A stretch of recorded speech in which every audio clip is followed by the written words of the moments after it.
Je comprends votre déception. Vous attendiez à Freisinger et vous avez Heidegger, donc c'est pas franchement génial. Il a plus de fougue et de panache que moi. Moi, je suis un pâle juriste, un peu caustique et acide. Mais je vais tâcher néanmoins de vous tenir éveillé pendant quelques minutes, puisqu'on me confie le soin de vous parler de liberté. La liberté, c'est quand même une assez bonne chose. Vous dire aussi que je suis content d'être ici, parce que c'est pas loin de chez moi. Ma famille, jusqu'à il y a peu de temps, avait un domaine à Sansal, qui est juste là, un autre à Écharlens. Et je suis originaire de Bas-Intiamont, plus précisément d'Ainay. Donc voilà. Il se trouve que j'ai un illustre ancêtre, ou pas illustre du tout, qui a quitté Berne, parce que Heidegger, c'est une famille bernoise, en 1699, puis qui est arrivé en Gruyère. Et puis, il a abjuré le protestantisme, parce que ça se faisait à l'époque, ici c'était un peu catholique quand même. Et du coup, le pauvre a perdu ses droits de cité bernois, parce qu'on était après le traité de Westphalie, 1648.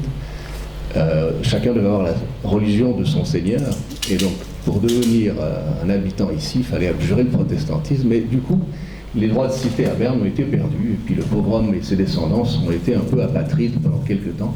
On a eu du mal à racheter des droits de cité dans des bourgeoisies dans ces communes. Voilà, et puis c'est comme ça que mon grand-père a quitté Sansal pour l'université, parce qu'il n'avait pas la carrure d'un paysan. Et puis il est devenu professeur, et ils l'ont expédié à Échalant, parce qu'il y avait besoin à Échalant d'un professeur catholique. C'est un bailliage commun, Échalant, entre Berne et Fribourg, une communauté catholique sur place. Et quant à moi, je suis né à Zurich, parce que mon père, il traînait par là-bas, comme fonctionnaire, et j'ai grandi à Genève, ce dont je vous prie de m'excuser. Le titre 25 ans de liberté serait un titre correct si les ennemis de la liberté se trouvaient exclusivement à l'extérieur de la Suisse. Le problème, c'est qu'ils se trouvent aussi malheureusement à l'intérieur. Jean-François faisait part d'une rencontre du Conseil fédéral aujourd'hui. Alors c'est encore pire que ce qu'il vous a dit. Hier après-midi, les autres conseillers fédéraux ont appris de M. Burkhalter et de Mme Sommaruga que le meeting, qui pour le moment ne devait pas avoir lieu, avait lieu quand même.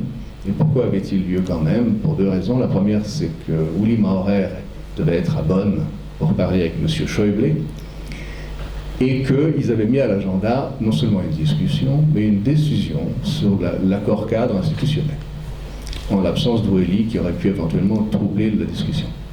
Juste pour vous dire que l'atmosphère jusqu'au niveau du Conseil fédéral et à l'interne, c'est pas franchement drôle, et c'est des coups de ce genre-là qui sont extrêmement compliqués. Lorsqu'une décision est prise par le Conseil fédéral, elle doit être collégialement défendue à l'extérieur du Conseil. Donc les ennemis ne sont pas forcément juste à l'extérieur. On parlait d'Union soviétique, je fais une parenthèse très rapidement. En 1985, à Genève, j'avais organisé à l'Intercontinental un congrès. Il y avait à peu près 200 soviétologues. Le sujet, c'était la chute de l'Empire soviétique, prospective pour l'après-soviétisme. C'était très drôle parce que les journaux, il y avait la Voix ouvrière, ça s'appelle aujourd'hui Gauche Hebdo, qui avait titré « Les prophètes de l'impossible ». Et c'est vrai qu'à ce moment-là, Gorbatchev est arrivé secrétaire général du Parti communiste du RSS en mars 85, on était en août 85. La perestroïka, la glasnost, on n'en parlait pas, il avait fait un seul discours, c'était contre l'alcoolisme, en disant que l'idéologie était parfaite, que le facteur humain était un peu déficient, puis qu'il fallait se mettre à bosser. Mais l'idée que, assez rapidement, un empire pareil puisse tomber, paraissait complètement impossible. Et d'ailleurs, j'ai eu droit à des articles à l'époque où on me traitait de dangereux fascistoïdes, parce qu'on ne parlait que de détente, de désarmement, de coexistence pacifique. Et imaginez l'Union soviétique s'effondrer. On aurait posé un syllogisme qui disait « tous les empires s'effondrent, l'Union soviétique est un empire ». La question c'est quand, comment et qu'est-ce qu'on fait après.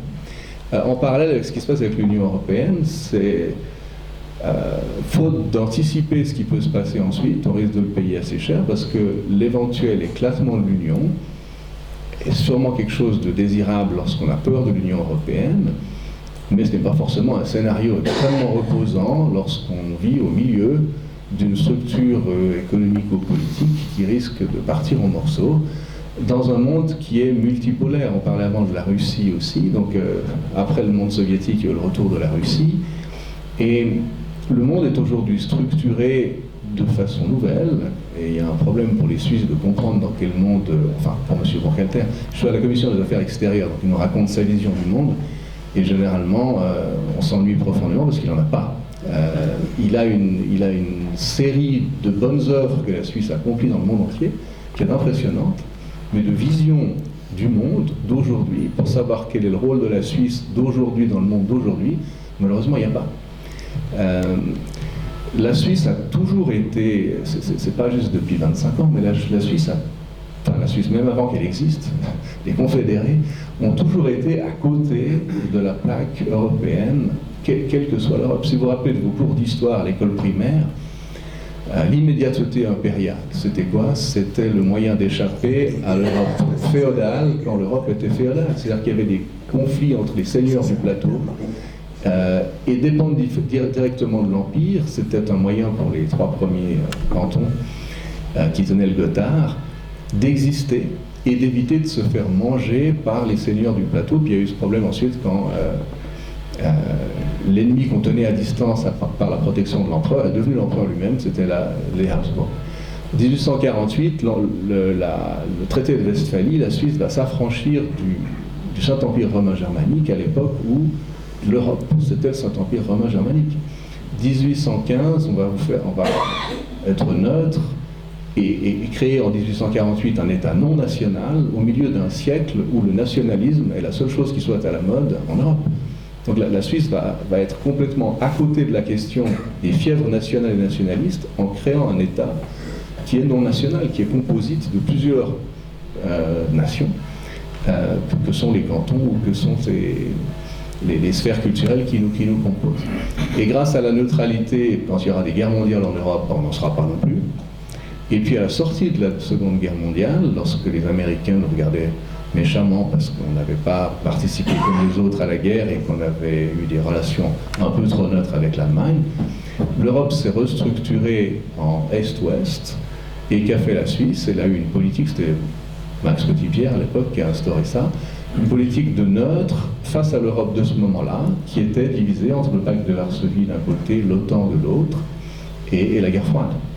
Et donc à chaque moment où l'Europe était quelque chose, la Suisse arrivait à ne pas en être et à tirer un avantage pour elle-même en se rendant utile au monde dans lequel elle vivait à ce moment-là. Et puis la chose est tombée en panne parce qu'en 89, le mur de Berlin tombe, en 1990, l'Union soviétique dépose son bilan, et à ce moment-là, les Européens ont Maastricht, 92. Et qu'est-ce qu'ont les Suisses à ce moment-là? Une proposition de rejoindre l'espace économique européen, et rebelote, les Suisses ne vont pas vouloir entrer dans une relation multilatérale, genre François parlait avant de la reprise automatique du droit, hein, c'est juste ça. Dans l'espace économique européen, on aurait eu à peu près ce qu'il y a dans l'accord cadre qu'on nous propose aujourd'hui, c'est-à-dire une reprise automatique des évolutions du droit européen et une soumission à la Cour de justice européenne. Les Suisses vont dire non à ça, mais de justesse par un combat absolument homérique, où tout ce que le pays compte d'intellectuels était pour, et c'est vraiment venu du bon sens populaire avec l'instinct. Les tas de gens qui disent l'UDC ou la ZIN, c'est fait pour les gens qui ne réfléchissent pas. C'est un peu vrai, et c'est aussi fait pour les gens qui ont réfléchi jusqu'au bout. Parce que des fois, l'instinct, ça existe aussi, le bon sens, sans avoir à aller très loin dans les raisonnements, vous indique des chemins qui sont justes. Et puis les gens qui ont un peu de science, mais pas assez pour en faire toute la question, s'y perdent, se refusent le droit de réagir avec leur bon sens et leur jugeote naturelle, et puis veulent réagir sur des bases statistiques, un peu compliquées, dont ils ne maîtrisent évidemment pas la totalité, ils font des jugements un peu aberrants. Mais entre les gens qui ont réfléchi jusqu'au bout et les gens qui se sont laissés guider par leur bon sens naturel, on a souvent exactement la même position. Et c'est pour ça que vous avez dans ces mouvements comme la ZIN ou même l'UDC, une base populaire qui se sent comprise par des gens qui sont loin d'être inéduqués. Si vous pensez à M. Blocher, c'est pas quelqu'un de particulièrement peu cultivé, et qui arrive à conserver, malgré la science et malgré la connaissance des choses, une confiance dans cette espèce d'instinct et de bon sens que nous avons tous, mais que l'école s'applique généralement à nous apprendre à ne plus lui faire confiance. Et c'est un problème culturel. Pour en revenir à ce dans quoi on vit aujourd'hui, et aux ennemis de la liberté, les gens aiment le progrès. Le progrès s'incarne aujourd'hui dans l'abaissement des frontières des États sous la pression du droit international économique. Et ça, c'est l'idée de progrès. Et de ce point de vue-là, l'Union européenne, c'est le progrès. On arrive à un vide politique absolument sidérant, qui sera probablement la cause de la crise, et peut-être même soit de la métamorphose, soit de l'effondrement de l'Union européenne. Vous avez des États membres qui ont délégué à Bruxelles des éléments essentiels de ce qui fait un État, battre monnaie, contrôler la migration sur son propre territoire. Ce sont des choses que même les économistes les plus libéraux qui soient, les Hayek, autrichiens, etc., vous disent qu'on peut tout privatiser, mais pas ça. Vous ne pouvez pas privatiser la migration ou la monnaie. Or, qu'est-ce qu'ont fait les États européens? Ils ont sous-traité le contrôle de la migration à l'économie. Ils ont fait un contrat de travail, vous pouvez y aller. C'est une façon de dire au privé et à l'économie, des décisions économiques et individuelles, vous faites un contrat de travail, puis l'État dit, bon, si un contrat de travail, je donne un permis de travail. C'est-à-dire que le politique s'en va, et c'est l'économique qui vient. Et donc on a 28 États aujourd'hui, enfin plus 27 puisqu'il y en a un qui s'en va, qui sont devenus des États un peu croupions, parce qu'ils ont perdu des éléments essentiels de ce qui fait un État et sa souveraineté, et ils ont transféré ces compétences-là à quelque chose qui aurait dû devenir une sorte de super-État européen, mais qui n'est jamais devenu. Vous avez 28 États croupions et un État eunuque qui est à Bruxelles, et vous avez à la fin un vide politique absolument considérable au moment où l'Europe est exposée à des vagues de migration qui peuvent la dissoudre, parce que toutes les civilisations avancées se sont effondrées. D'ailleurs, ça permet ensuite d'aller visiter des très jolies ruines en Égypte, en Grèce, ailleurs. Mais tous ces gens qui ont été brillants et puissants, quand vous étudiez la manière dont ils se sont éclipsés, c'était toujours sous la pression démographique de leurs voisins moins vernis qu'eux, qui avaient envie de vivre comme eux, mais qui avaient des mentalités trop différentes, et quand ils sont arrivés en trop grand nombre, ils ont tout cassé. C'est ce qui est arrivé à l'Empire romain, c'est ce qui est arrivé à peu près à tout le monde. Et donc on a, au moment où il faudrait avoir des frontières extérieures, puisqu'on a aboli les frontières intérieures, c'était en échange d'une frontière extérieure qui serait bien défendue par tous et de manière très efficace. Ben, il n'y en a pas, il suffit de venir à 15 ou à 20, puis vous rentrez. On n'a pas de politique étrangère européenne, et au fond l'Europe n'existe pas politiquement. Elle est une espèce de grand marché, et le seul endroit où la politique est restée première, c'est la Suisse. Nous sommes un peuple qui n'a pas de langue nationale, de musique nationale, de poésie suisse. Même l'équipe de football, on n'aime mieux pas trop en parler. Ce qu'on a, c'est une culture juridique, une culture politique. Ce qui fait qu'un Tessinois et un Jurassien sont tous les deux Suisses, c'est qu'ils votent le dimanche et échangent la Constitution. C'est ça qui nous fait Suisse. Les Anglais, ils font du cricket le week-end. Nous, on change la Constitution. Chacun son sport national. C'est le nôtre. Donc nous sommes une nation qui existe par la politique. Et le reste du continent existe par l'économie et par l'abandon de la politique. Et ceci dans un moment de l'histoire où après la chute du mur, vous avez eu 20 ans de règne américain, pour faire simple. Hein. Il y avait une confrontation idéologique entre le marxisme et la liberté. La liberté représentée par les États-Unis, le marxisme par l'Union soviétique et la Chine.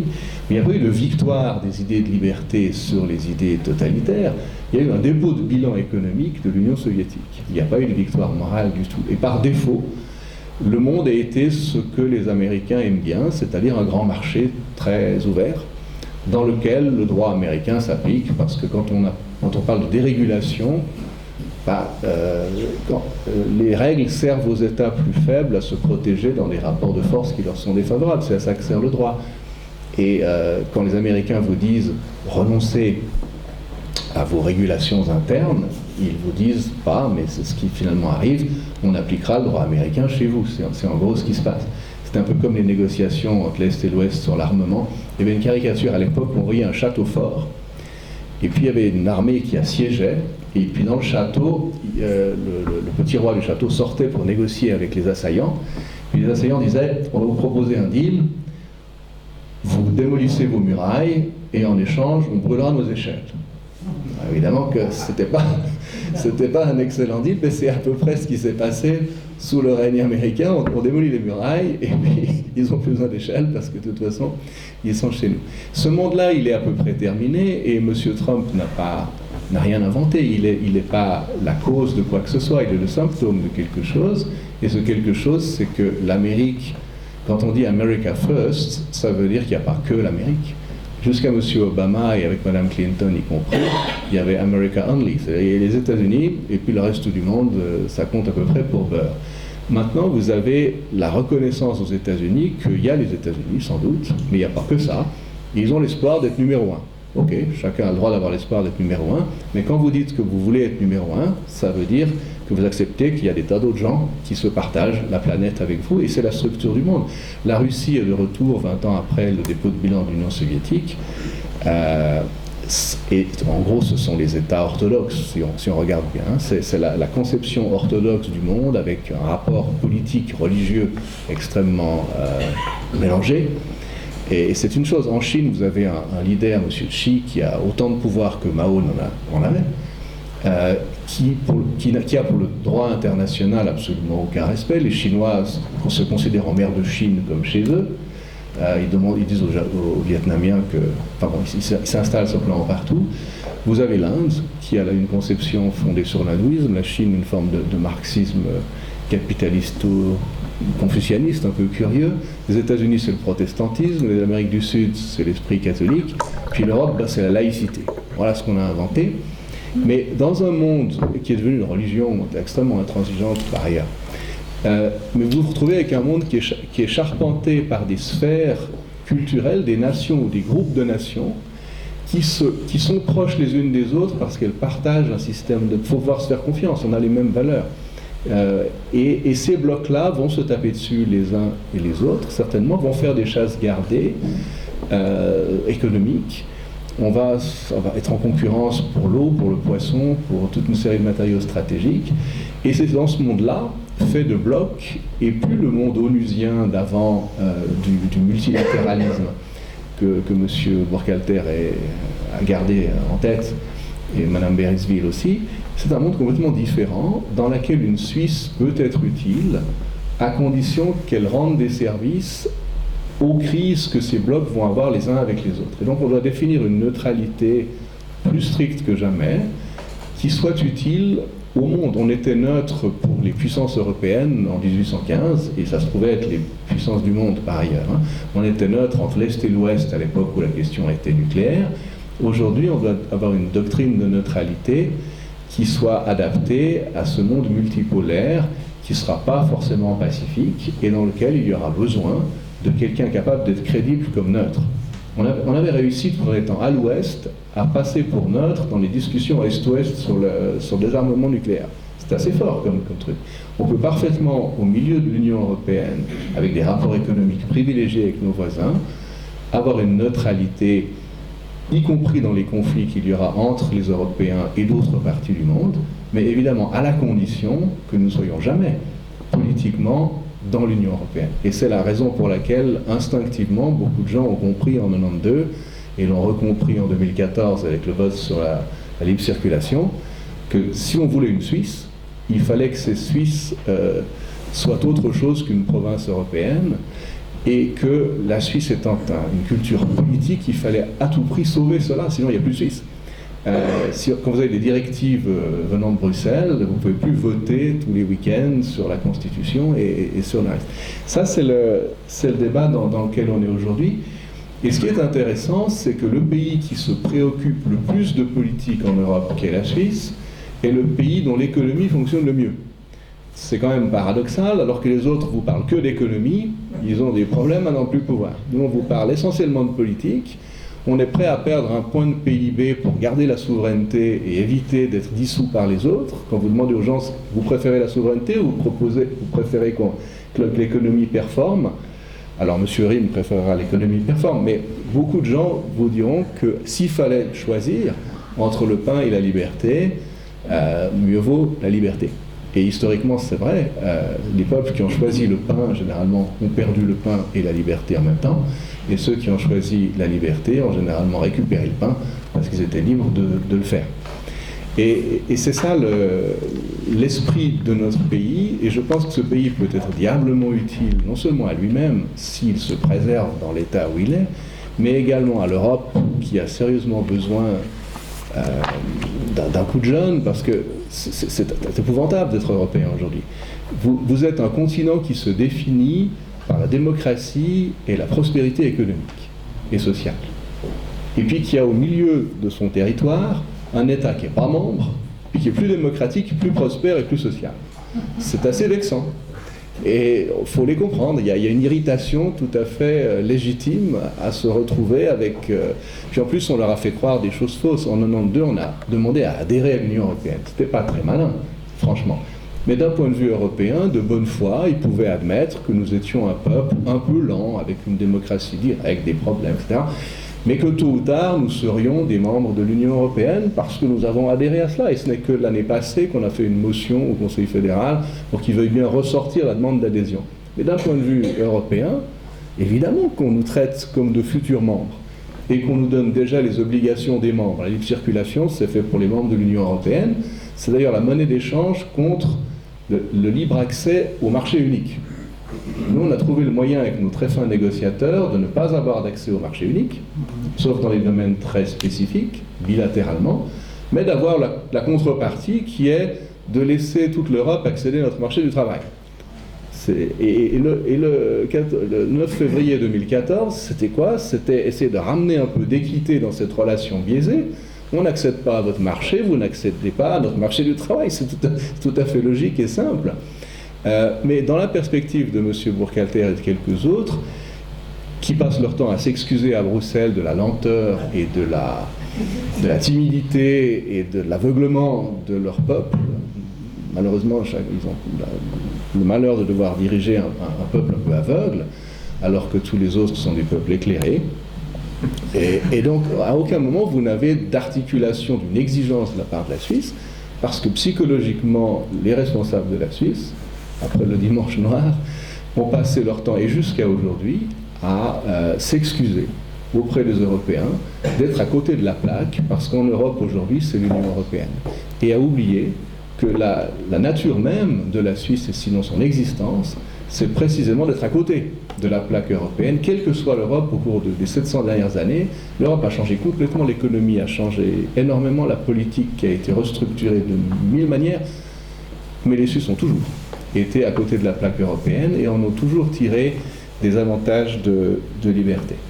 Je ne veux pas faire des heures, mais le point auquel on arrive, c'est cette discussion qui a eu lieu aujourd'hui, je ne sais pas ce qu'il en est sorti, sur cet espace, sur cet accord institutionnel à avoir.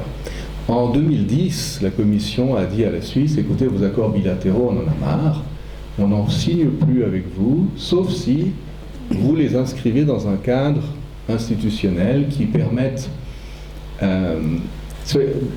d'avoir un rapport bilatéral, un rapport qui bouge. Un contrat, on parle toujours des bilatérales, c'est juste un mot. Un contrat bilatéral en droit, c'est simplement un contrat entre deux personnes. Typiquement un contrat de bail. Vous dites je veux un appartement, puis celui qui est propriétaire de l'appartement, il dit je veux tes sous. Et chacun est intéressé, ça s'appelle le loyer, chacun est intéressé à la prestation de l'autre. Celui qui a des appartements à louer, ce qu'il veut, c'est que vous payiez le loyer. Il s'intéresse à que vous fassiez votre obligation. Et puis, celui qui veut se loger, il ne cherche pas à dépenser de l'argent n'importe comment, il veut un appartement. Donc, chacun est intéressé à prendre ce que l'autre a, et dans ce cas-là, il y a un contrat. Et si le loyer augmente, vous résiliez le contrat. Et la situation de ce rapport multilatéral, un peu comme avec Schengen, c'est que les conditions changent, l'évolution se fait, vous ne pouvez jamais résilier, vous êtes juste obligé d'accepter un contrat qui bouge et qui avance. Le rapport bilatéral, c'est une photographie d'une situation, tel appartement pour tel prix, pour un certain temps, on est d'accord, et le jour où vous renoncez à ça, vous allez devoir suivre.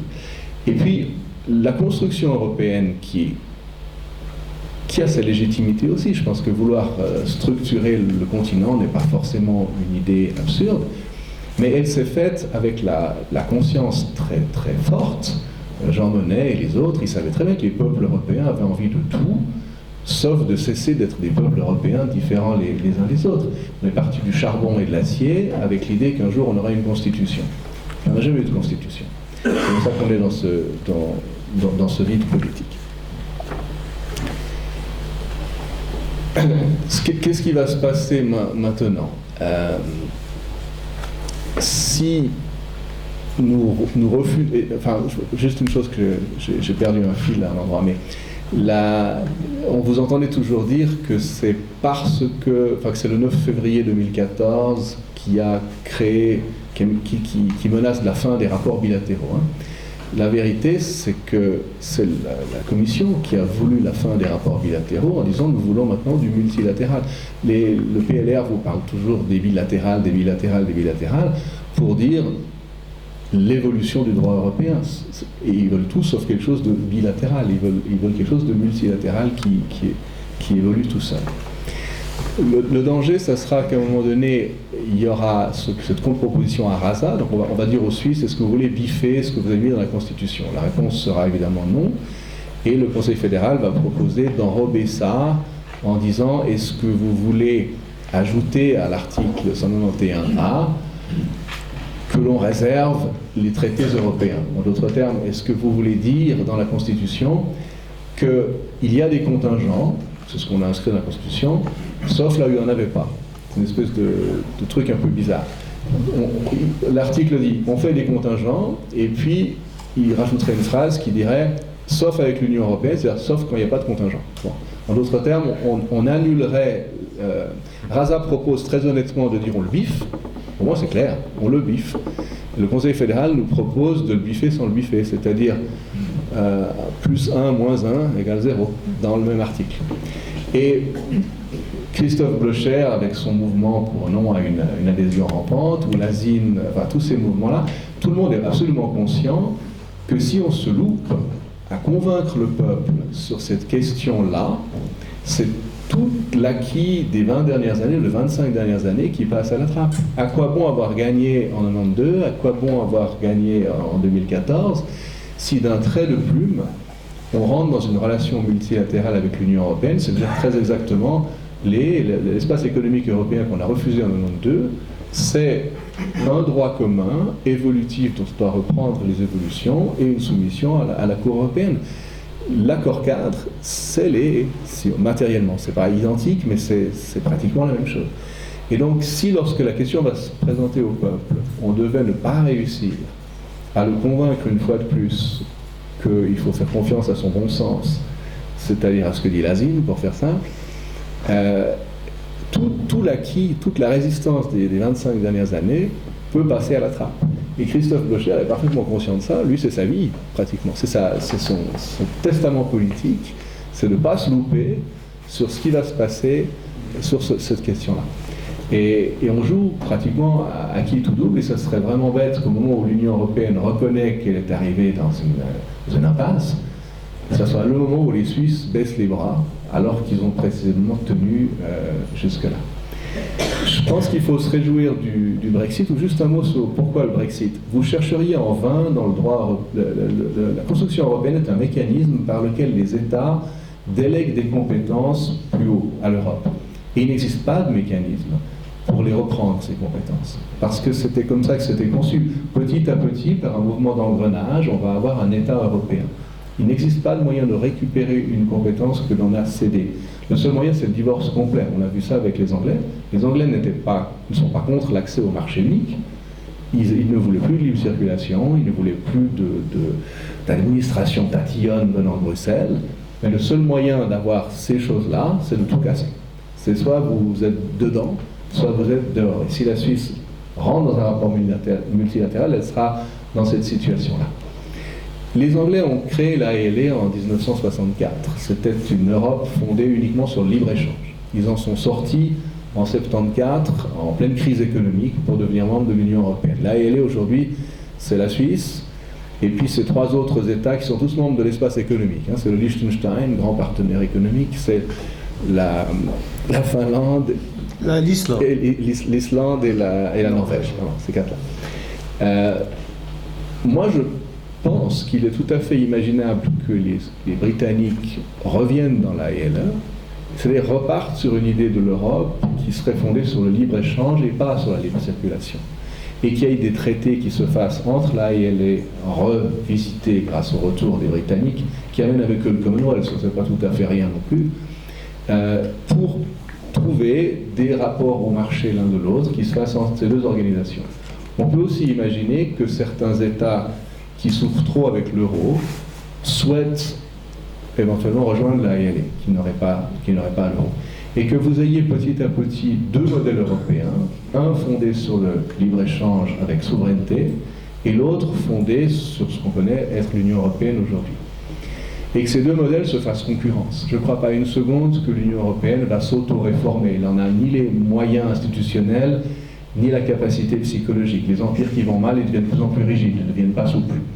Et c'est ce qui va se passer avec les Européens. En revanche, s'il existe une concurrence, c'est-à-dire que si on peut faire une Europe fondée sur la souveraineté, enfin l'Europe des nations dont De Gaulle parlait comme d'un rêve, qui pourrait se faire autour d'un noyau d'État dans la ALA, je pense qu'on peut aider énormément l'Europe à, non pas à se réformer elle-même, mais éventuellement, par jeu de concurrence, à repartir sur un pied différent.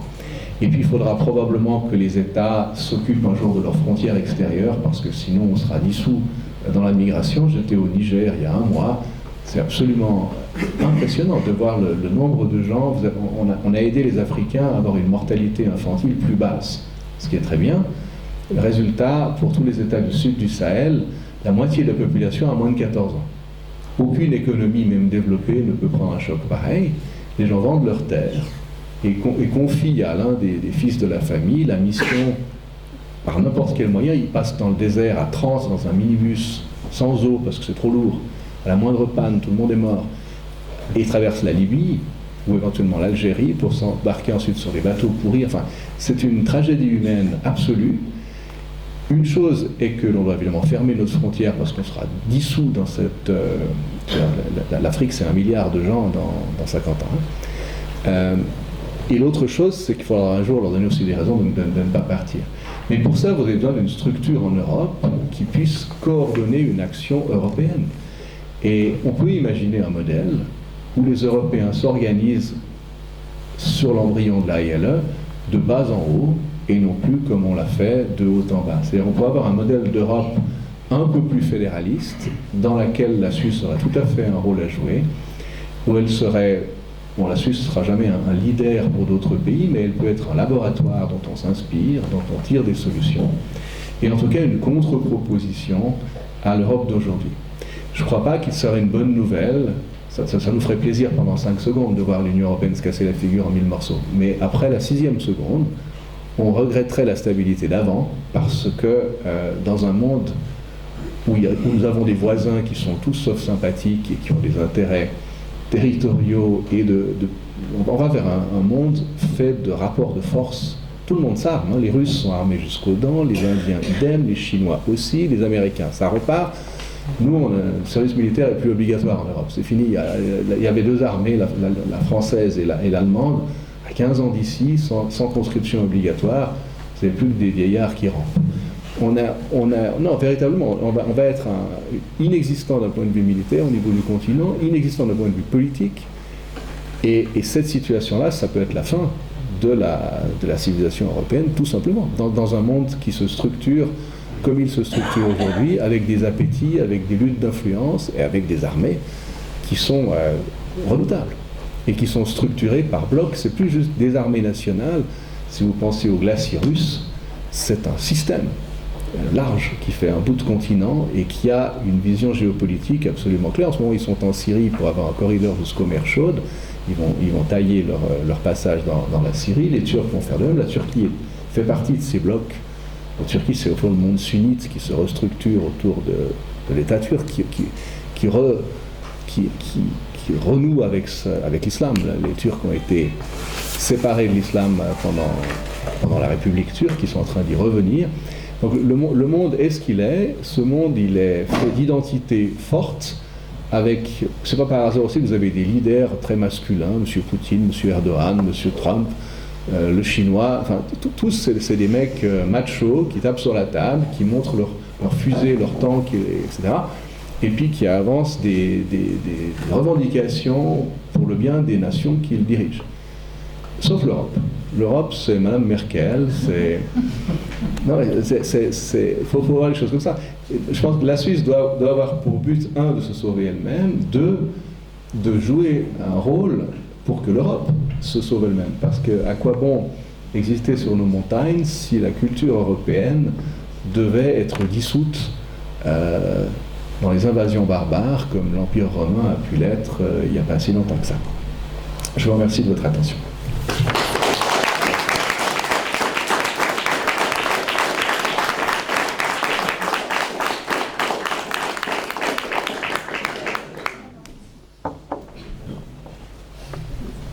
Alors, messieurs les conseillers, encore merci. Avant de passer aux questions, il y a un petit pique-nique qui est prévu. C'est aussi un sympathisant de l'asile de Fribourg qui vous fait parvenir les produits du terroir. Je n'ai pas osé rajouter peut-être de fondant. Il y a des meringues. C'est pour vous remercier. C'est super ça. Évidemment. Pour un Genevois, c'est bien, parce qu'à Genève, ils ne trouvent pas forcément ces mots trop On ne bons. sait pas ce qu'ils mangent là-bas.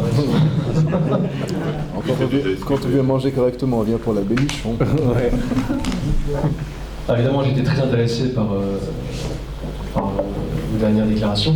Est-ce que la réaction qu'on a pu observer l'année passée de la part de certains pays comme l'Autriche, les pays de l'Est, on a parlé de la Hongrie, ou même la France pendant la COP21 qui a réussi à fermer ses frontières, est-ce qu'il n'y a pas là, si vous voulez, l'embryon d'un retour de prérogatives nationales où tout d'un coup, quand ça commence vraiment à exagérer, certains pays décident simplement sans aviser l'Union européenne, de faire un petit peu comme ils l'entendent.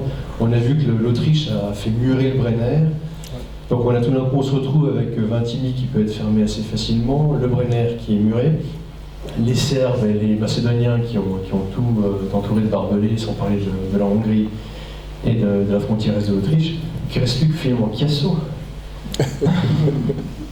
Donc si on veut passer en Allemagne ou si on veut atteindre le Nord ou même l'Angleterre, c'est par là qu'il faut passer apparemment. C'est effectivement pas la base. Quand j'étais en Afrique récemment, les gens vivent là-bas avec l'idée fausse que si vous arrivez à passer en Europe, vous allez travailler en Italie. Beaucoup pensent que travailler au noir dans l'agriculture italienne, c'est un rêve possible. Bon, et quand ils arrivent en Italie, il y a bien quelques dizaines de milliers de personnes qu'on peut exploiter sur place, mais les autres, on leur montre la frontière nord, et évidemment, ils la suivent. Alors ça c'est le problème. Ensuite, Mme Merkel envoie un tweet avec elle et un migrant, puis le lendemain, vous avez 1 million de personnes qui arrivent. Mais en Suisse, on fait ça aussi. M. Maudet vient annoncer la régularisation de 10 000 personnes, avec plusieurs tweets. On va voir combien ça fait venir de gens. Mais le côté qui est pathétique, c'est que toute la construction européenne partait de l'idée qu'on aurait une frontière extérieure comme condition pour pouvoir se passer de frontières intérieures. Et puis qu'est-ce qui se passe? On achète du barbelé pour la frontière intérieure. Pourquoi? Parce que la frontière extérieure est une passoire. C'est probablement l'image la plus pathétique de l'échec de la construction européenne. Que cet effondrement des frontières. Et ici, vous enlevez cette grande idée, parce qu'évidemment, c'est une idée de progrès qui est née après-guerre, avec une envie de se venger des méchants États-nations qui nous avaient fait l'état de guerre mondiale et d'autres guerres dans le passé. Bon, ok.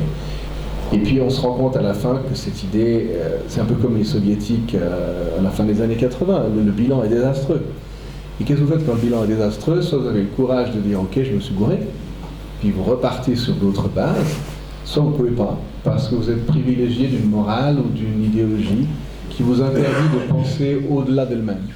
Et autant les soviétiques n'ont pas pu penser au-delà de l'Union soviétique, pour eux, leur monde s'est effondré parce qu'il était irréformable.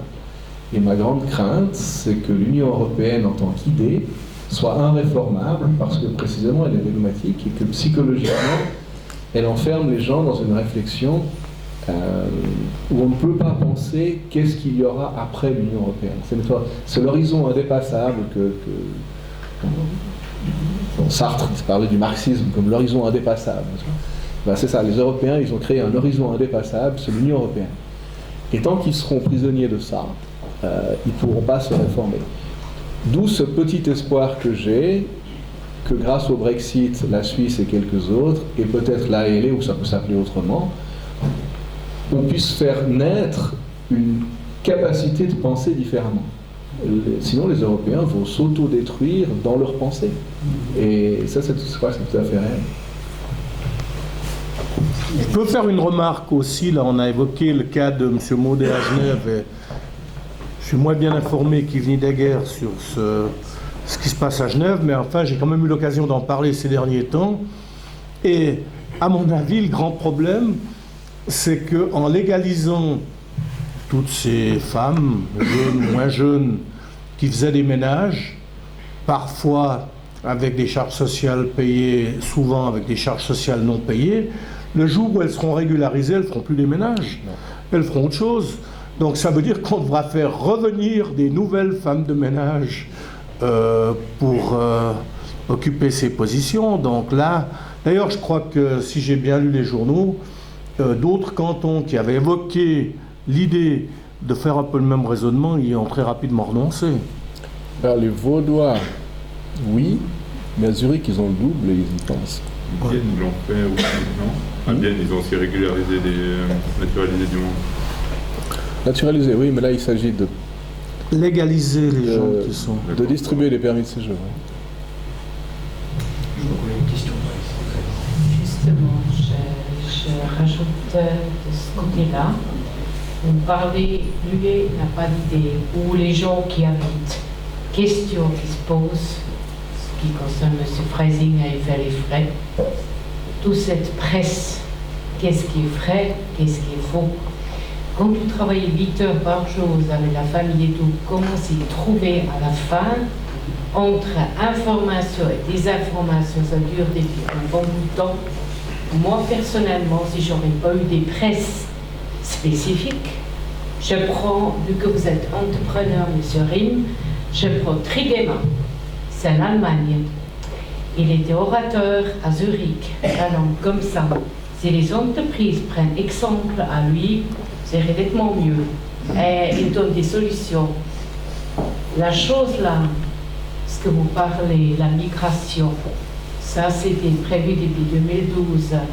Là, j'ai quelqu'un qui est un économe, Andreas Popp. Malheureusement, je tombe sur 2 Allemands, mais j'ai pu comprendre la façon de la monnaie, des banques, etc. Et quand j'écoute aujourd'hui, lui et Brexit, j'applaudis, j'étais pour. C'est un début.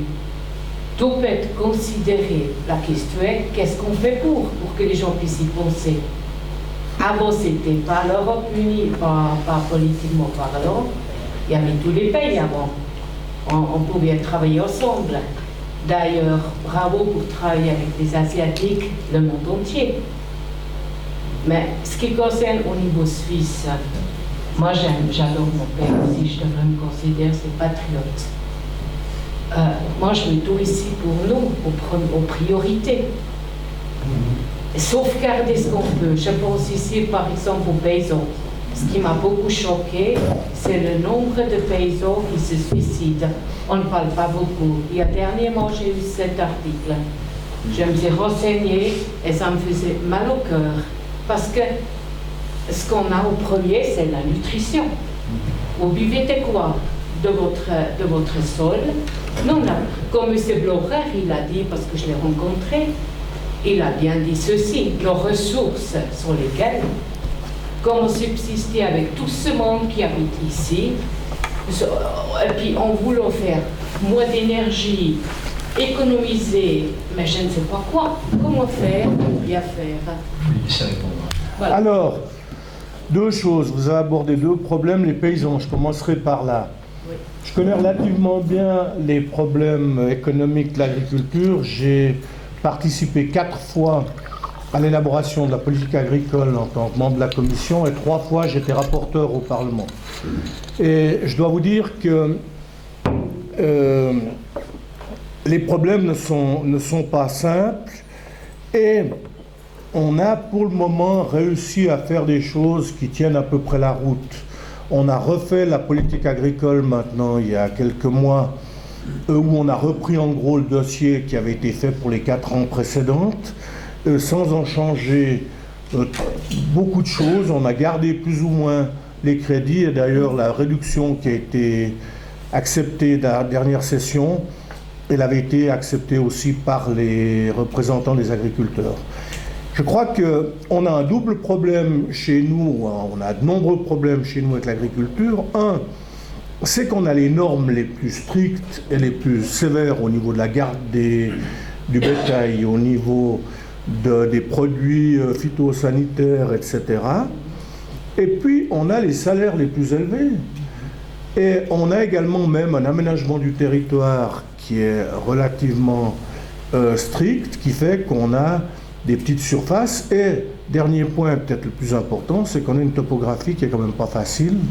On a un tiers du pays qui est dans les montagnes. Alors, c'est vrai qu'aujourd'hui, pour certains agriculteurs, je pense qu'un agriculteur qui a disons 55 ans et qui a vécu, bon, s'il n'est pas trop endetté, il va continuer à pouvoir survivre. Mais un jeune agriculteur qui a 30 ans, et j'en entendais encore un à la radio ce matin en rentrant de Berne, qui a acheté ces vaches françaises un peu rouges, là, parce qu'il a arrêté le lait, il doit prendre des décisions qui sont relativement importantes. Alors ici, quand on est en Gruyère, on a encore la chance d'avoir un très bon produit qui s'appelle le Gruyère et qui donne des prix de produits du lait qui tiennent encore à peu près la route, quoi, 82, 83 centimes le kilo. Ça va, mais celui qui doit fournir pour l'industrie et puis qui a des contingents qui diminuent, pour celui-là, la question est relativement serrée. Ce que je regrette personnellement lorsqu'on a fait la dernière politique agricole, l'avant-dernière, c'est que les organisations paysannes ont lâché pour essayer de satisfaire les organisations environnementales sur les petites fleurs, les bancs et les autres haies. Moi, j'ai toujours défendu, et d'ailleurs l'UDC l'a fait aussi, une politique agricole où on paye, où on rétribue les paysans qui nous produisent des bons produits. Pas des produits, j'allais dire de merde, mais c'est un peu ça, comme en Allemagne ou comme dans certains pays où les gens mangent n'importe quoi. Les médias, c'est un problème. Les médias, il y a un double problème. Bon, qu'ils soient de gauche et tout, ça, il y a longtemps qu'on sait. J'ai dit que la fermeture de l'hebdo m'avait plutôt réjoui qu'autre chose. Je suis comme mon ancien collègue Yvan Perrin, que si le matin de la semaine disparaissait, ça ne me poserait pas de problème. Mais les médias sont encore confrontés à un tout autre problème, c'est les médias électroniques. Moi, j'imagine que les jeunes qui sont ici, en tout cas mes enfants, c'est le cas, consomment plus les médias comme moi. Ils regardent la télévision en sélectionnant juste ce qu'ils ont envie de voir. Moi aussi, d'ailleurs, je vais écouter Forum en rentrant à la maison ce soir, mais je vais regarder sur Internet les sujets qui m'intéressent. Puis j'écouterai 2 sujets ou 3 sujets. Encore que Forum n'est pas forcément la plus mauvaise émission de radio qu'on est en Suisse ou en Europe. Alors, ça dépend si j'y suis ou pas. Oui, mais moi, oui. Bon, j'allais dire à peu près la même chose. Tu m'as pris la parole.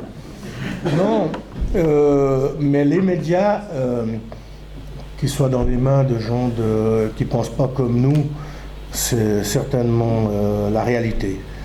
Mais les médias, eux, sont confrontés à un beaucoup plus grave problème. J'ai rencontré il y a 15 jours avec des collègues parlementaires les gens de la Liberté des Freiburger Nachrichten qui nous ont demandé d'intervenir pour qu'ils aient des rabais sur les ports. Mais je crois que le problème, ça c'est une solution pour les 2 prochaines années. Mais le vrai problème, il se pose ailleurs. Et ma foi, c'est pas moi qui pourrais malheureusement le résoudre ce problème. Mais je pense qu'Yves Niederger peut compléter. Moi, je regrette beaucoup la disparition de l'hebdo parce que on avait une série de journalistes dans cette rédaction très mauvais. Ça faisait un peu atelier protégé. Et ils utilisaient toute leur énergie à faire un produit que personne ne lisait. Et maintenant, ces gens vont chercher du boulot dans des rédactions qui sont moins mauvaises, qu'ils vont polluer. Et c'est évidemment inquiétant. C'est vrai que, comment il s'appelait le petit rat là, qui est à Berne toujours le type qui était à l'hebdo qui est à Berne, comment il s'appelle le petit là Tox. Non, pas non, Tox, ça c'est la femme. Non, oui, Oui. le chafouin, là. Alors il paraît qu'il est maintenant, il paraît qu'il est autant, donc il va peut-être oui, détruire le temps. il passe autant, ouais. Non, mais bon, les médias, c'est évidemment un problème. Hein. Le modèle classique où vous avez la partie publicité qui finance la partie rédactionnelle, bah maintenant les grands groupes, ils ont acheté des plateformes informatiques pour la publicité, qui sont rentables et qui ne financent pas. Pourquoi ça devrait financer? Avant, vous aviez un produit qui était le journal que vous teniez en main, papier, sur lequel il y avait de l'encre. Vous ne l'achetiez pas pour les pubs, vous l'achetiez pour le contenu rédactionnel, puis on vous enfilait les pubs au passage. Aujourd'hui, vous pouvez, si vous voulez de la pub, vous allez la chercher sur Internet ou ailleurs. Et puis pour financer le rédactionnel, c'est devenu un véritable problème. L'autre chose, c'est qu'avec Facebook et tous les moyens, ce qu'on appelle les réseaux sociaux, ma concierge est devenue journaliste, et tout le monde est devenu journaliste. Et donc, évidemment, qu'il y a un problème de sélection. On vit à une époque où, brusquement, on ne sait plus trop. Vous pouvez utiliser des machines qui vont chercher sur les réseaux sociaux des occurrences de mots qui se disent souvent, et puis après, ça en fabrique d'autres. Enfin bref, on peut vous influencer considérablement par ça. Je pense que c'est une période, on va revenir à un type de média qui sera structuré autrement. Et puis, mais l'autre problème, c'est que depuis 30 ans, hein, les journalistes ne sont pas assez payés. Et donc les gens qui se lancent dans le journalisme le font pour convertir leurs prochains, c'est des sortes de missionnaires. Et vous trouvez des gens seulement à gauche pour faire ça. Les gens de droite, ils font comme Jean-François Rime, ils font des affaires. Ils n'ont pas le temps d'écrire des articles. Moi je fais de la politique. Ouais. Non, mais on a toujours eu une presse terriblement à gauche parce qu'au fond, pour rentrer dans ce genre de métier-là, il fallait quelque part avoir envie de séduire, de prêcher et d'influencer autrui. Et c'est plus les gens de gauche qui ont cette ambition-là. Après mai 68, ils ont jeté quelques pavés sur les CRS, puis ensuite ils ont dit bon, ça marche pas comme ça, on va aller dans les écoles comme prof, et on va aller dans les médias, évidemment. Mais ça a toujours été ainsi. Mais je pense qu'il y a une crise des médias qui est importante, il y a une crise de la démocratie aussi. Je disais, quand tout le monde est journaliste, on ne sait plus trop quelle est l'information et quelle est la rumeur. Mais vous avez ça aussi avec si vous observez le phénomène en France ou aux États-Unis, c'est le système de primaires. Les primaires, c'est un moyen de donner à la population le choix de choisir les candidats des partis. C'est-à-dire que les partis qui manipulent toujours les élections en faisant leur propre choix laissent brusquement la population choisir. Puis c'est l'effondrement du système, immédiatement, parce que M. Trump était le candidat républicain que le parti républicain ne voulait pas. M. Fillon est le candidat des partis de droite française que les partis de droite française ne veulent pas. Donc ensuite, ils le détruisent. Et donc cette idée la Suisse est une espèce de prodige de ce point de vue-là, parce que grâce à la démocratie directe, on a une expression populaire et les partis peuvent survivre quand même. C'est-à-dire que les partis continuent à jouer leur rôle de canalisation des choses et la population s'exprime néanmoins. Dans les pays qui n'ont pas ça, et qui veulent donner le pouvoir de décision à l'ensemble de la population, il n'y a pas la structure qui permet qu'émerge de tout cela une vraie décision responsable. Et on voit maintenant la démocratie, c'est un peu celle que Platon décrivait, après la démocratie, il y a la dictature, parce que la démocratie, elle s'autodétruit. Une fois que vous arrivez à la vraie démocratie, tout le monde est journaliste, tout le monde est candidat, tout le monde est puissant, tout le monde a un avis. À la fin, personne n'a d'avis, personne n'est candidat, personne n'est puissant. C'est comme quand tout le monde est tout nu, personne n'est tout nu. La démocratie est arrivée à se détruire elle-même quelque part. Et donc il faudra la reconstruire. Et la Suisse, qui est un pays tout à fait unique de ce point de vue-là, on a des consultations populaires au niveau le plus large, et néanmoins, on a une culture politique. Alors, elle n'est pas brillante, parce que quand on voit qui on élit, mais bon, je parle pas pour nous. Hein, non, j'ai compris. Mais on arrive néanmoins à faire cohabiter la consultation de tous, parce qu'il y a des institutions pour ça, c'est la démocratie directe, et l'existence de partis qui ne sont pas liquéfiés immédiatement lorsque on consulte tout le monde. Je parlais avec des Russes, parce que de mon étude d'avocat, on a un bureau à Moscou avec deux avocats russes. Puis il y avait des clients russes qui étaient là, puis ils me disaient, écoutez, Les États-Unis nous disent toujours que la démocratie russe, c'est pas une vraie démocratie. Il faut prendre exemple sur la démocratie américaine, qui est une vraie démocratie. Bon, on vous a observé, vous avez fait une élection de vrais démocrates. Vous êtes tous fâchés du résultat. Bon, nous, on est peut-être moins bons démocrates, mais on a élu quelqu'un, M. Poutine, et on est tous contents. Alors, donc là, on arrive à une crise de la démocratie, c'est évident. Il va falloir la réinventer, la revoir, et des médias aussi. Il y a encore 20 ans, pour qu'un texte avec une signature apparaisse quelque part sous votre nom, vous deviez avoir, il y avait toutes sortes de filtres, enfin on n'imprimait pas l'avis de n'importe qui dans les journaux. Aujourd'hui, tout le monde peut signer un blog, tout le monde peut signer un truc Facebook et faire un buzz. Et donc cette espèce d'horizontalité où tout le monde participe, sans élite, sans filtre, c'est une culture nouvelle qu'il va falloir apprendre à maîtriser. Et jusqu'à ce qu'émergent des gens qui font autorité en disant oui, je vous ai retraité l'information, voilà. Enfin, les gens vont dans le futur acheter des journaux qui seront de l'information brute traitée par des gens en qui ils ont confiance. Alors ça existe déjà, il y a des gens qui lisent le journal de l'Asine et ils ont confiance en celui-là. Les observateurs. Voilà. Mais les observateurs, ils ont aussi un souci parce que Windisch est un peu seul et puis il compte énormément sur les contributions de tout le monde. Puis à la fin, les observateurs, ça devient aussi un brouhaha dont on a de la peine à discerner une ligne. Oui, on comprend que c'est un journal patriotique, mais Windisch est un vieil ami depuis on se connaît depuis 30 ans. Mais jusqu'à ce que des gens à qui on fait vraiment confiance, si Blocher rachète un journal comme la Basler Zeitung, on se dira, bah tiens, celui-là, peut-être qu'il est un peu mieux, ou bien, je sais pas, il voulait racheter Blick, soi-disant. Ouais, c'est vrai qu'il voulait racheter. Walter Frey. Mais en ce moment, on a une méfiance tout à fait justifiée envers les grands groupes de presse qui sont des groupes capitalistes dirigés généralement par les gens de gauche, tout comme ça. Et puis, on n'a pas encore recréé une espèce de crédibilité morale envers des gens de presse dont on reconnaîtrait qu'ils font leur boulot de manière honnête. Et on a une espèce de vide. Et entre le vacarme des réseaux sociaux et les grands médias qui sont des médias gauchistes, enfin qui sont des médias économiques, qui promeuvent un monde dans lequel les citoyens sont des consommateurs interchangeables, voilà, d'un point de vue économique, voilà. Et là, on est dans une espèce de crise assez grave, spécialement en Europe, je pense. C'est un peu moins grave dans les pays moins démocratiques. En Russie, comme c'est peu démocratique, c'est encore structuré. En Chine, c'est pas démocratique du tout, c'est structuré. Mais chez nous, on est dans la déstructuration particulièrement inquiétante. C'est bien pour la liberté, mais la liberté qui débouche sur pas de choix, ça sert à quoi ? Je sais que c'est un petit peu frustrant, mais il fait soif. Donc je vous invite à vous rendre à l'apéritif.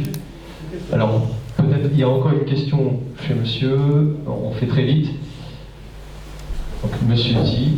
La question, c'est que on a parlé avant des comment on appelle ce bon, quand je le vois qui porte assez, je suis un peu aérien donc c'est bon.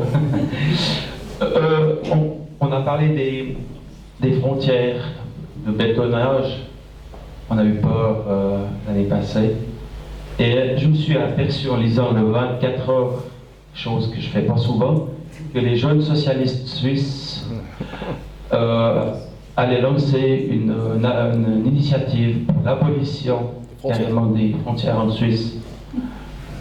Expliquez-moi un petit peu, si vous avez des réponses, où va-t-on ?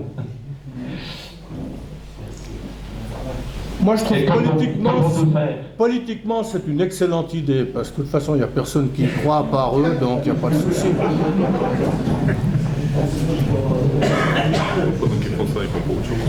Bien sûr. J'ai juste une question pour revenir à la question des médias. Est-ce qu'il y aurait la possibilité, vu que l'hebdo est tombé, il y a une fenêtre d'opportunité pour lancer un nouveau média roman? Est-ce qu'on pourrait demander à M. Blocher, aux côtés du gadget en menant d'eux déjà dans le cadre de l'asile, parce qu'on a eu pas mal de problèmes à l'époque, parce que j'étais pasteur dans le village d'où était originaire M. Lamurin. Alors je ne m'étais pas fait des amis à cette occasion, juste au passage. Mais est-ce qu'il serait possible de relancer soit monsieur, comment s'appelle le patron de... Keppel, ouais. Je m'excuse, je peux répondre à ça. Puisque c'est une idée qui me travaille depuis quelques années. Ceux qui me connaissent savent que j'ai tenu un des premiers blogs d'information suisse romande à partir de 2005. Évidemment, c'est un travail éreintant et puis on est souvent seul. C'est vrai que les ressources de droite, plume à la main en Suisse romande, manquent assez facilement. Mais comme l'hebdo était finalement la version française de Divorray, lancée par M. Pillet à l'époque avec un grand renfort de fonds privés, je me suis dit pourquoi pas finalement profiter de cette extinction de l'hebdo pour lancer la Semaine du Monde ou l'hebdo du Monde, version française de la Weltwoche de M. Keppel. Et il m'a regardé, il a l'air très surpris quand je lui ai proposé ça. Et puis finalement j'ai eu droit à la musique un petit peu habituelle, c'est ouais, vous les Roms, faites seulement, on vient après. Hein. Donc effectivement, il y a une lassitude de la part des grands financiers suisses-allemands d'avoir toujours des gens qui viennent réclamer de l'argent avant de faire quelque chose. Alors vous avez pu le remarquer, un des premiers accomplissements de M. Dinet et moi-même, c'était de mettre le bulletin de l'asile en vrai français, et pas juste la traduction du discours du chef. Alors évidemment, c'est quelque chose sur lequel on travaille. Évidemment, ça ne remplace pas un journal. Il y a l'activité sur les réseaux sociaux et sur Internet, mais là je vous rejoins, effectivement, il nous manque, on l'a vu vraiment dans cette campagne en Valais, il nous manque ne serait-ce que la capacité de répondre aux médias à armes égales. Ça c'est quelque chose qui est... Parce que les réseaux sociaux c'est une chose, mais c'est une agora effectivement un petit peu cacophonique, et on n'a pas encore cette force. Vous me permettez une brève réponse. J'ai été en contact ces derniers temps avec la radio-télévision suisse romande, notamment en fonction de Bilag et du déplacement de Bilag de Fribourg à Zurich. Et aujourd'hui, on a quand même une évolution qui est énorme, qui est la publicité. Et les journaux vivaient de la publicité, vivaient des annonces, et ça disparaît. Et ce qui m'a choqué, vous l'avez peut-être lu comme moi, c'est qu'aujourd'hui, la SSR, à qui on a confié plus ou moins un mandat exclusif avec des financements d'État, avec Blick et avec Swisscom, est en train de vendre la publicité suisse aux chaînes de télévision françaises et allemandes. Ça a paru dans les journaux hier ou avant-hier. Et donc, on est en train de tuer, non seulement le système a déjà beaucoup de difficultés à survivre du fait de l'évolution des technologies, de l'informatique et tout, mais en le donnant ici aux mains de M. Devec et de quelques autres, on est en train encore de l'assassiner beaucoup plus rapidement. Je fais le chef. Maintenant, on va aller boire un coup. Alors la dernière. Une brève. À tout à l'heure. Quelle sera la position de l'asile par rapport à l'initiative Monnaie Pleine? Alors, j'ai pas lu ce matin, j'ai reçu un article de Jean-Pierre Roth, parce que j'ai siégé à la Banque nationale pendant une dizaine d'années, et j'aurais dû le lire, comme ça j'aurais pu vous répondre. Je ne crois pas à ce système de monnaie pleine, même si je suis très copain avec Uli Schlür et que je suis pratiquement voisin de banc avec Lutzi Stamm. Je crois que c'est de la théorie. Par contre, bien sûr, qu'on ait fixé des règles aux grandes banques, notamment dans la mesure où ils doivent avoir des réserves au bilan, où ils ne peuvent pas développer leur crédit de façon absolument illimitée et irresponsable. Mais le système monnaie pleine, c'est une théorie qui est inapplicable, et en tout cas probablement pas applicable par la Suisse seule, parce que quand vous voyez ce qui se passe dans l'Union européenne, où aujourd'hui la Banque centrale européenne rachète des crédits pour 60 ou 80 milliards d'euros par mois, et que la Banque nationale a dû intervenir sur le marché, autrement l'euro serait à 90 centimes, je ne vois pas comment on peut régler les problèmes comme ça. Mais pour vous répondre de façon beaucoup plus précise, charpentée, argumentée, il faudrait que je relise un peu mes théories. J'ai fait des études d'économie, mais Ça s'est terminé en 1971, donc c'était la période où on avait encore des talons or, et j'avais un fameux professeur dont vous avez tous entendu parler parce que vous lisez de temps en temps les articles de son fils, qui s'appelait François Chalère. Et bien sûr que les choses ont pas mal évolué depuis. Mais aujourd'hui, on en est revenu à ce que les Allemands ont fait avant la Deuxième Guerre mondiale, où les Européens font marcher la planche à billets, quoi. Bon. Alors, entre la planche à billets des Européens et le système monnaie pleine, je crois qu'il y a peut-être un juste milieu qu'on est en train d'essayer d'appliquer en Suisse, mais c'est vrai qu'avec les 600 milliards de monnaie émise par la Banque nationale ces derniers temps, ou d'achat d'euros et de dollars, on n'est pas très bien parti. Cette fois-ci, ça y est, le débat continue. Devant un verre, apparemment, il faut même du vin dans ce canton. C'est Toi, t'es quand même pas pour monnaie pleine. Vous avez du matériel publicitaire sur la